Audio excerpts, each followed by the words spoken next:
Hi, my name's Elliott. I'm a toolmaker at Bedestone Limited. I enjoy learning, the basic fundamental skills of engineering. Because coming from school, I was basically blind, whereas now I've been at it for a few years. I've got a whole host of knowledge covering various aspects of engineering, not just what I do here at work. The training's helped my career by, like I say, giving me, the standard of engineering, covering different aspects. And now, if we get jobs in, I know the information that I've learned at In-Comm I can apply here in my workplace.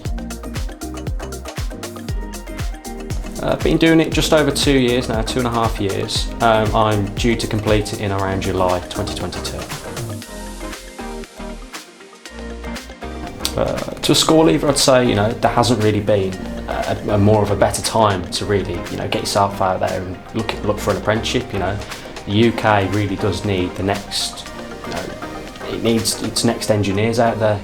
There are dying sectors that need upbringing really. So definitely go for it. And